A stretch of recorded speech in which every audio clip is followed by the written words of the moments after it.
Hi there, I'm Nick Jones from Vevo. This is Virgin Disruptors.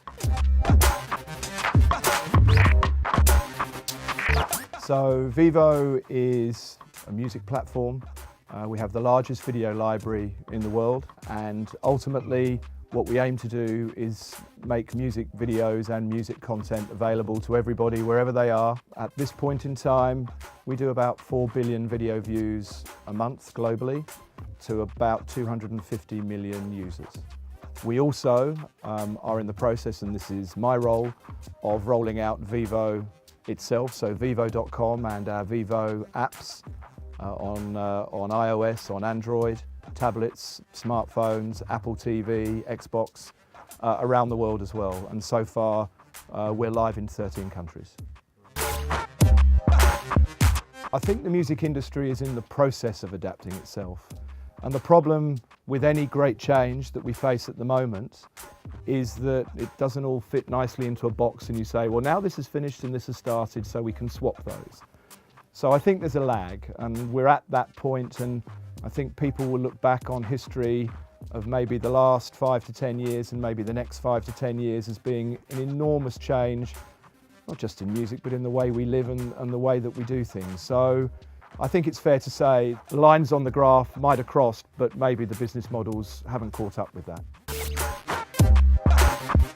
Well, I think the biggest opportunity is the platform that Vevo offers, and truthfully other music services offer too, to be able to create new work and new ways of connecting with fans. So I think the point about Vevo has always been that we see, and the artists and the labels see, videos no longer as a promo to sell a CD, or maybe to sell a ticket for a live show, but they're art in their own way.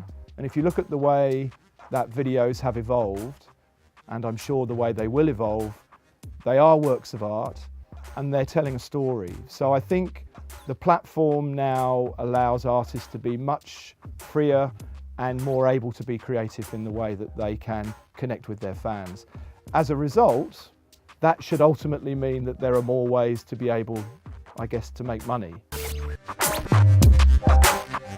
It's funny, we've spent a lot of time talking to Radio 1, and indeed, have collaborated on a couple of things just in terms of talking about which artists are up and coming. And we know that Radio 1 have, on occasion, chosen to put artists on their A playlist because they know that Vevo are promoting those artists, particularly Iggy Azalea and Bastille are two artists and bands recently that we know that's happened with.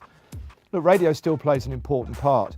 Truthfully though, it's another one of different places that people can go to get and discover new music.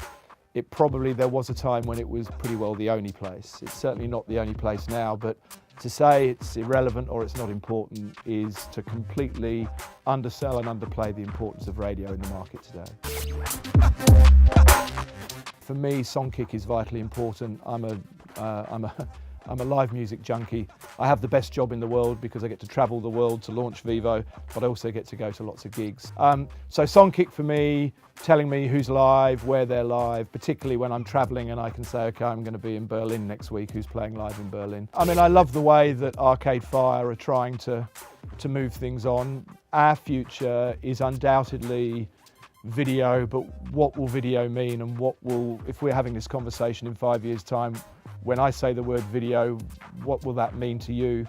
I think to that extent, the fact that a band like Arcade Fire are trying to push the boundaries and do new things is fabulous. And again, technology for us, yes, it's a disruptor, but it's not killing anything, it's enabling things.